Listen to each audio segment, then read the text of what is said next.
So let's talk about flat Earth and globe Earth. And I'm just going to think through the process by which I'm going to come to my beliefs over the course of this video. I'm going to start from fresh, and then we're going to think it through based off of the knowledge that I know. I'm going to evaluate the data. I'm going to evaluate the reliability of the data. I'm going to look at where I am in the context of social trends. So I'm going to look at the beliefs and actions of the people around me, and I'm going to try and come to a conclusion about the shape or the topography of my environment. I forgot I had a ton of crap on the roof.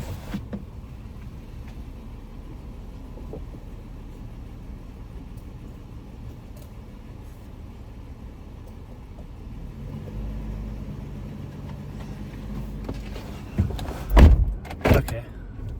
Don't forget you have 16-foot pieces of wood on your roof when you're going over speed bumps. Okay, so we're going to go through the topography of reality. What is the photography? Okay, so the first step is like, why am I thinking about this? And I was noticing there's this really interesting oversight when people are debating or talking about flat Earth.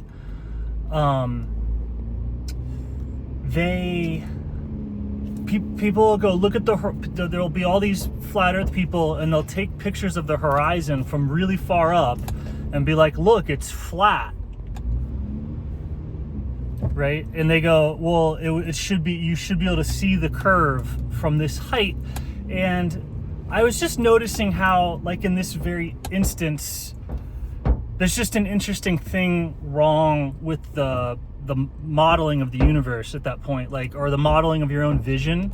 Yeah, that's why I was thinking about this. I was just seeing how, like, people model their own sense perception wrong, and then downstream of that, all the scientific theories get weird. And so that's where stupidity is coming from. If people think it's like, oh, you're dumb because you think the wrong things.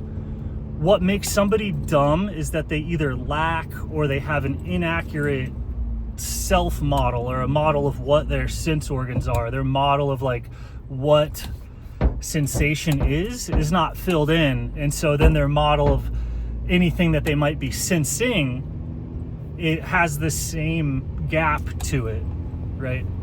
So the foundation of all sciences has to be a model of where is the sense coming from, how are the sense organs presenting the data to me, what type of data is it, how am I interpreting it, how am I evaluating it, because you have to know all that before you can start evaluating the sense data and putting it into a model or putting it into a context, right? So I just noticed this interesting gap in the question, or the idea that, like, oh, the Earth is flat, and people and then I've noticed both sides are not catching this, because the globe people will be like, well, you didn't go up high enough to see the curve, right? And I think most people are thinking, like, once you go up high enough, you'll start to see that it's a ball.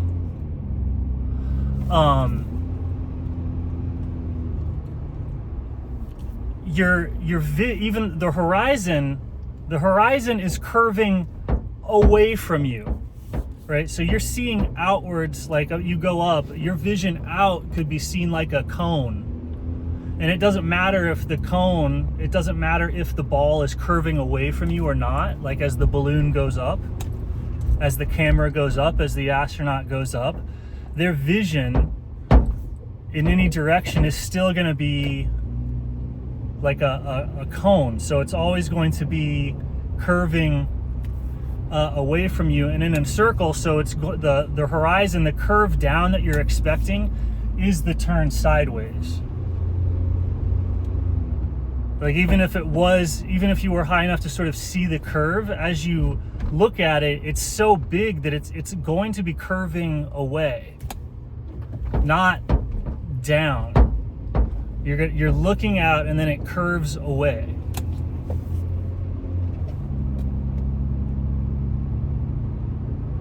So just what people, like what you're expecting doesn't make any sense, where you're like at an airplane or whatever, you're seeing off into the horizon, and you hold a ruler up to it and you're trying to measure the curve, but it's curving away. It would be, the ruler that you would want to hold up to it would be crescent shaped, right? Like if you were going to get in an airplane and hold the ruler up, you would have a crescent shaped ruler or something like that. It's like you're mapping the dimensions wrong to each other, because you've got a 3-dimensional world over there and you're having a prediction of how it's going to map to your 2-dimensional vision.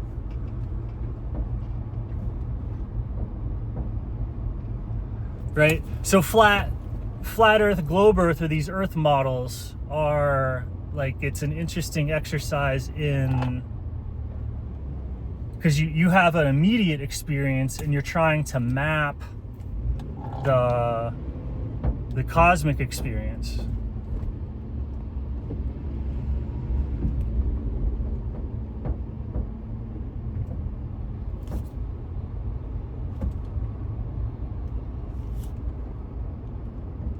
And so what is the shape of the earth? What is the shape of the earth, I would guess? Like that data point, I just thought that's funny. I just found it really funny when you realize like the difference between, because the type of question or the type of data that somebody's looking for is they fly a balloon way up and they're like, oh, are we going to see the curve? It's, like a misunderstanding of like how big the earth is or how far you can see before you have a blackout or a blue out, right? Like you can only see so far through the atmosphere before the light starts to get completely obstructed. The same way that you can only sunlight can only penetrate through so many feet of water and then it becomes black. So the reflection of the light from any object can only go through so much air before it similarly just sort of fades out. So if you're flying a balloon up there, the atmosphere is very thin, so you could see very far. But you're still looking for like a cone. Your vision, the curve is going away into your vision. It's not going sideways. Like the vision's not big enough. If you are far enough out to see the curve, you are so far away that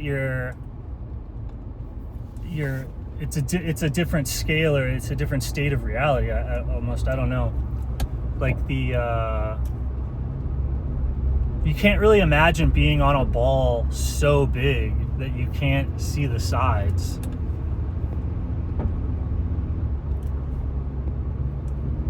But what is the shape of it? Right, the shape of it is going to have to be I wouldn't base the shape off of it, but based on like a couple of obscure lines you read in a text. Like the shape of the earth and the shape of the topography, since it's made out of matter, right? It's going to be behaving fractally and harmonically. So the shape of the earth is going to be shaped like the shape of the body.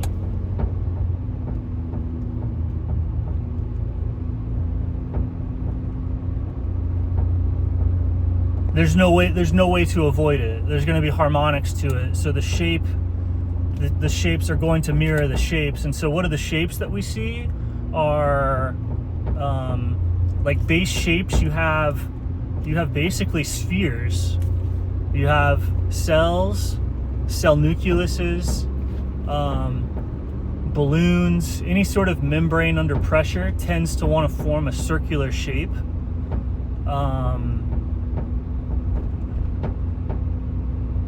You don't really see membranes in nature that are not a part of a bubble,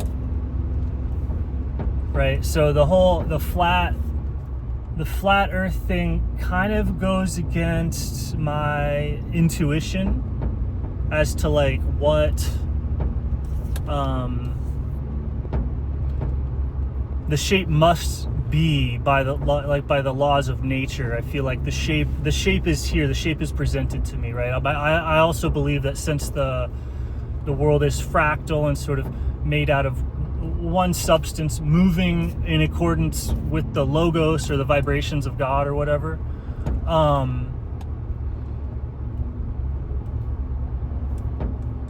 There's that, since there's only one substance, and then there's only one driver, right? There's only one substance, like kind of the ether, and then there's only one driver, that would be the logos. I believe that what the shape of the world is being presented to me in that way, right? The shape must be here, I feel, just because I feel pretty convinced that the world is fractal. Like, I guess I don't know that for sure, but I see it everywhere, and it seems like the world is made up of fields. At the base level, the world is made up of fields, like the electromagnetic field, and then matter seems to be disturbances or perturbations in this field, and then those disturbances move around with a coherence that makes us be able to refer to them as objects, like, oh, there's the wave going by, and it does that with enough like fidelity that we're like, oh, that's, you can talk about it as if it's one object.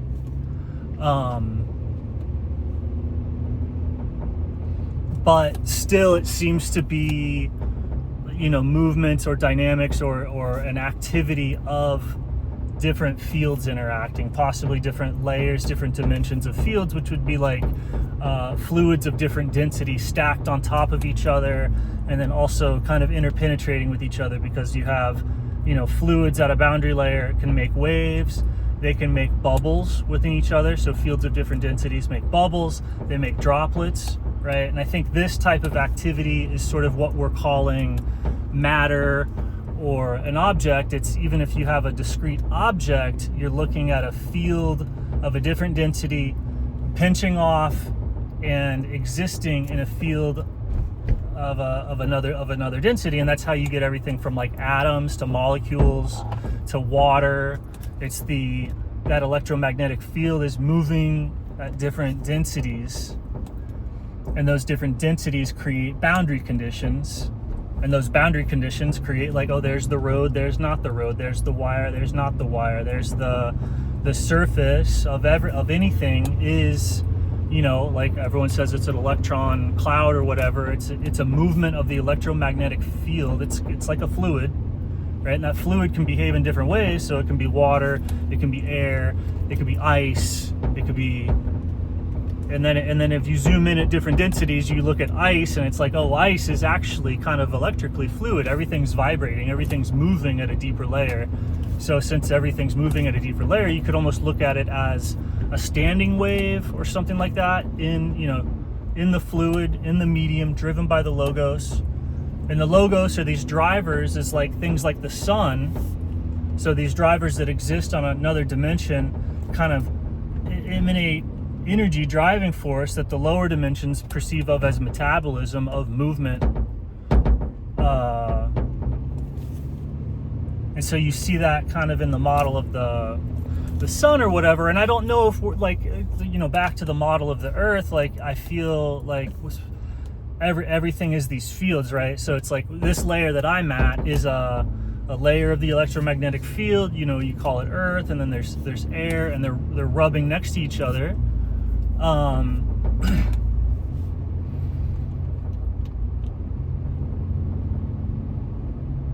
And so since it's the same thing over and over, the same wave patterns are going to be imprinting on each other. They're going to be echoing, they're going to be vibrating out.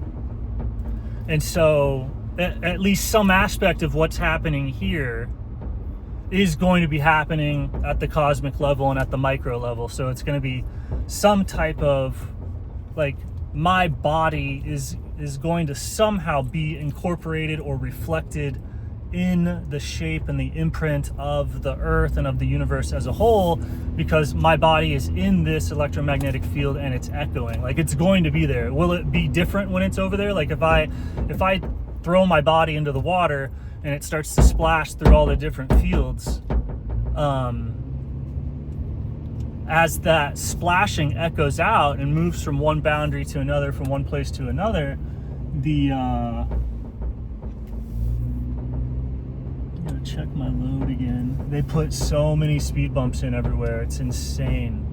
Anyway, as that echoes out, it's obviously going to be different, right? Like the rings, the concentric circles of a wave will start as a splash, and then as they echo out through the different dimensions, it'll look like waves. As it gets to the shore, it'll look like crashing, right? And what looks like a wave in a single object here, as it spreads super far out, it looks like, oh, there's waves on the on California, there's waves in Hawaii, and it was a single earthquake to start with, or there's waves in Japan and waves up in Alaska, and it's one event starting as a concentric circle, but as it gets bigger and bigger and bigger, it looks like tidal waves in these different areas, right? So as things move through the different dimensional layers, you'll start to see shifts like that happening. And again, it's going to be different, but I'm pretty convinced that it's fractal, so there's no way that pattern's not going to be there. That pattern's going to be there, and then there's also going to be deviations of it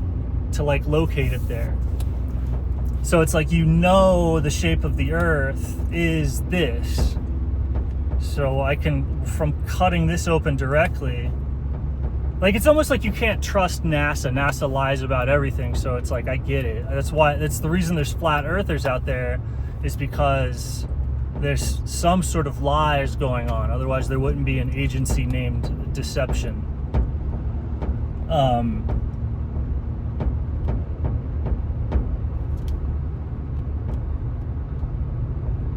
But I get it. Like, there's lying, so you just can't use any of the data from NASA for like nearly anything.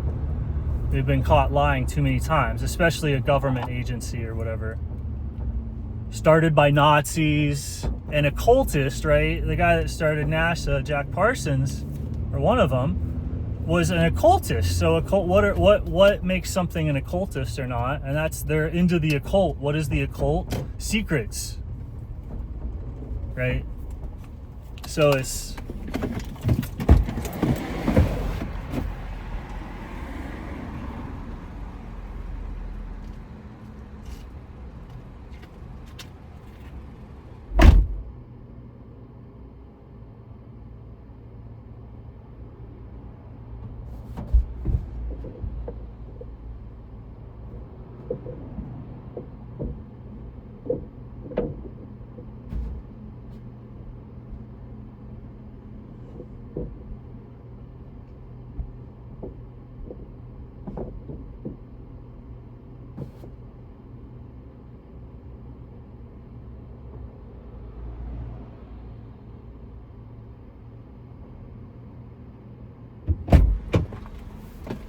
okay, that's not optimal, but I don't really want to fix it at the moment, so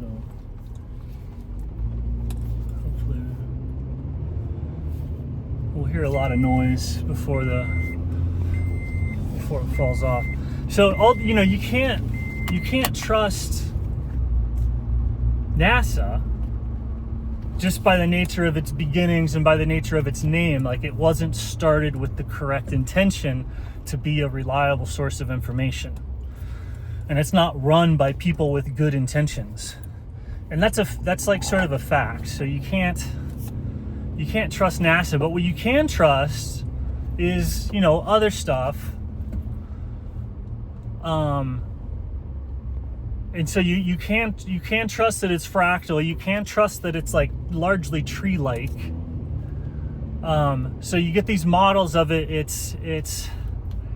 It would make sense that we're on the surface of something or we're on the membrane of something. So we're probably you're either going to be living on the inside or the outside of a membrane, or you're going to be living between two membranes. Right, so you're going to be on a surface. Like, we're on a surface, so we're trying to say what's the shape of that surface, and the only shape of the surface really possible is, I guess, infinite plane, which in my opinion makes no existence, and I don't see that anywhere. Or you're on a balloon, right? You're on a bubble. And so that bubble is going to exist inside of another bubble. And so you have the outer bubble, which would be seen as the surface, and then or the inner bubble. And so you could look at the ocean as like a bubble, right? So these bubbles have charge. These bubbles have like basically electromagnetic charge, and you see things either connected to a bubble or repulsed by it, depending on the charge. And so you can either be on the outside of a bubble or on the surface, like above the water, like above the water line, or on the inside of the bubble, like underneath, right? You can look at a wave from below and outside of. You're usually going to be looking at it from the inside because the wave tends to sink down.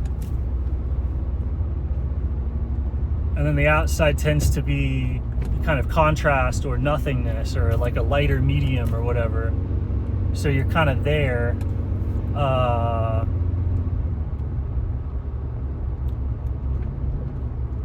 So I think it makes sense that we seem to be on the outside of a bubble because we dig down. Like if a fish was like, where are we? Right? If they dig down, they go into the earth, so it's getting really dense there. It's like solid.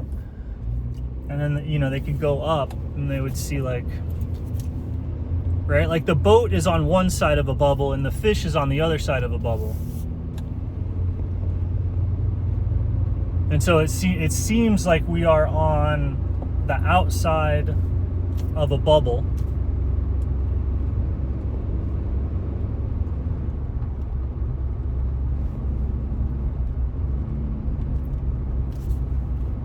But also like my I don't know, I'm doing drastic universe reduction calculations to like come up with stuff, right? Like it seems like, oh, the stars influence me, or the sun or the moon and the planets, like astrology, and yet I've reduced those in my perception to just little points that only come out at night, even though they're like supposed to be like related to the gallbladder and the heart and things like that. So they've been reduced via my sense organs to just tiny little planetary specks. I need a calculator to see. I've like pushed it kind of away.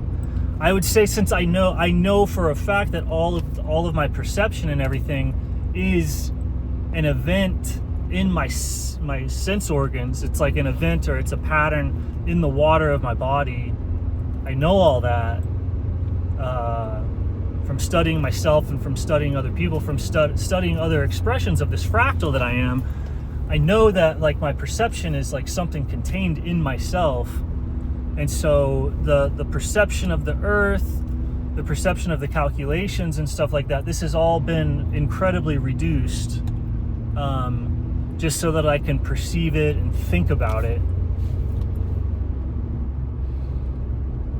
And so, at very least, I'm seeing things going in a circular pattern. It looks like a wave, right? Like, so the earth might be going in a circle or whatever, but it's actually an event in a wave, some kind of wave there. It's a very related pattern. So there's some sort of oscillation, some sort of vibration thing going on that's making this day-night cycle and this idea, this concept of spinning, of rotating, of revolving.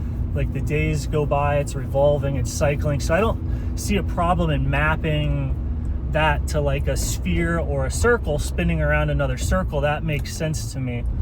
And I get that with my body cells. Like, everything's kind of rotating around a center heart point. I feel like I've probably radically reduced the complexity of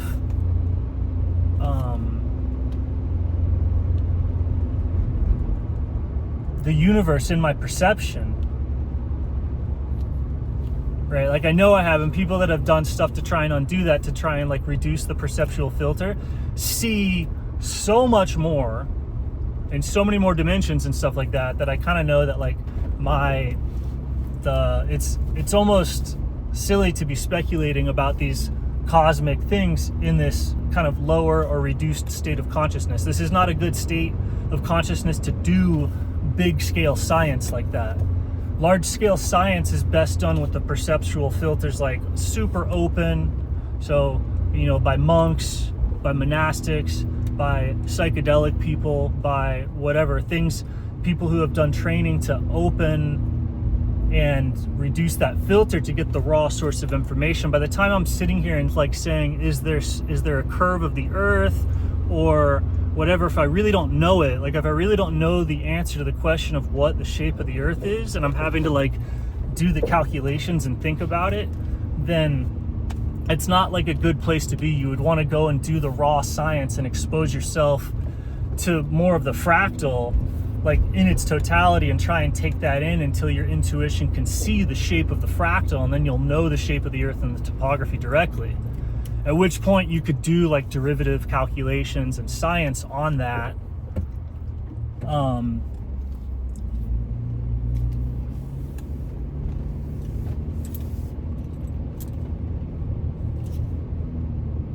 So I think that's what the shape of the earth is to me. I mean, I think reducing it to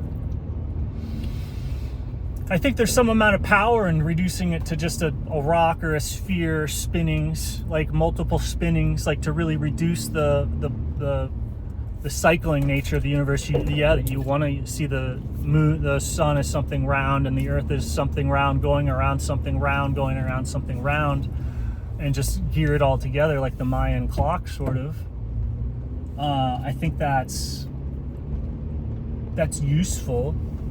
In terms of what shape it actually is, I think it's pretty wildly complex. Like I think what we see of as a galaxy is as complex as like an organism. Like every single organism is likely a galaxy, a cluster of cells organized in a pattern. So you're looking at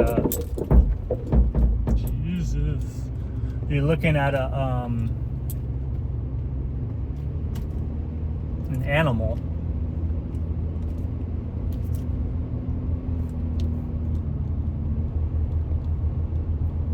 Yeah, and it could, I mean, I don't have any pictures or anything of the earth or the sun that I like trust necessarily, but it just makes sense. The sphere things, the scale of the beings, and like the way that light works and all this other stuff. I know I'm super wrong.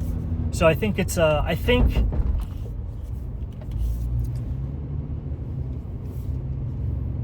yeah, to know the shape of the earth, I think you know it's alive. I think you know it's complex. I think you know it has dynamics. There's seasons to it. There's animality to it. There's vegetative like qualities of it, right? Because all those things are here present. So the true shape of the universe and what the galaxy is doing is gonna contain all of these things that you see here on this surface, echoing out. So and then you see this in all the ancient cosmologies. It's described as a tree or on the back of a turtle or whatever.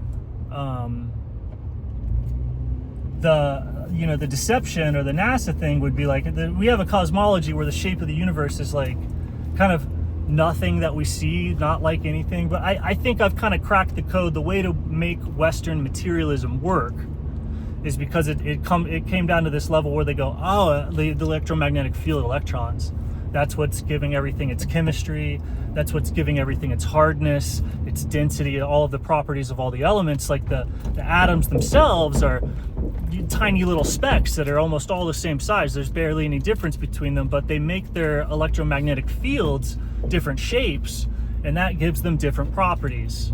And that gives them, this is why carbon has its bonding angle. This is why water feels like this. This is why lead feels like that. And it all comes down to the movement of the electromagnetic field, or the movement of electrons, right? But we figured out that electrons, it's way more useful to think of them as a field, right? Which means you can think of them as a medium.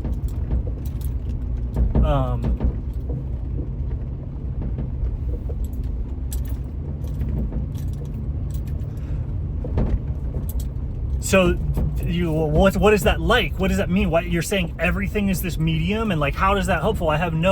It's totally unintuitive. There's nothing you can reference to say that it's like this or like that. Nothing. And I know it's like water. It's like this field dynamics is exactly like fluid dynamics, which means it's exactly like water. More so, it's exactly like electricity moving through water. right? And then metals, the surface of metals behaves like water at electricity's flow. An aspect of metals allows things to flow.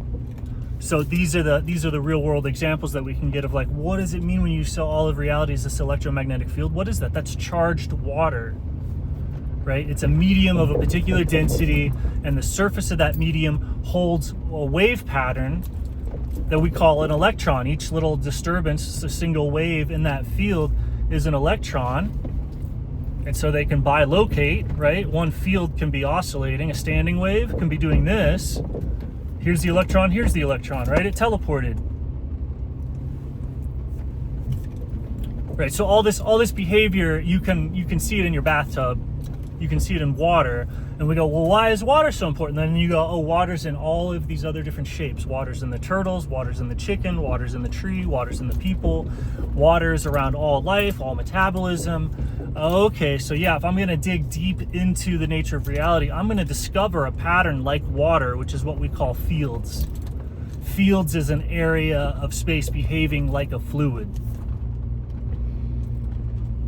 So it has currents, it has densities, it has buoyancies, it has charge, it has the ability to send waves, has the ability to form objects as a wave or a standing wave objects, droplets, bubbles, right? All these things happen at the boundary layer between two different fields of two different densities. So between all of the molecular appendages of the cells and the water, right? The molecules on the surface of cells is reaching up and dissolving into water while maintaining its solidity. It's still a cell, right? It's like imagine an antenna. Imagine an antenna that goes up into the air and slowly turns into the air. Like, because these molecules have molecules. One end of the molecule does not dissolve in water, and the other end of the molecule does dissolve in water. So you have an object that's partially dissolved in space. It's like when something dissolves in water, it becomes the field. Like if the sugar dissolves, it's essentially gone. It's in the field. It's no longer a physical object. It moves according to the laws of currents, right? When something's dissolved. So things can even be half dissolved in the fields. Like the body is something that's half dissolved. It's half in, half out. That's the bridge. There are literal bridges between heaven and earth where the physical part of it anchors or contains something that dissolves into the field and is one with the field.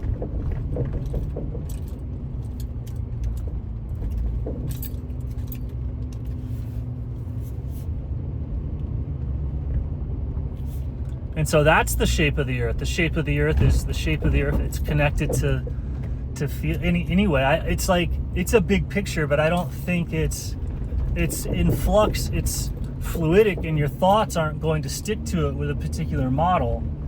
And so when you can think about things and come to conclusions and stuff, kind of conclusions or strong beliefs, without ossifying your brain into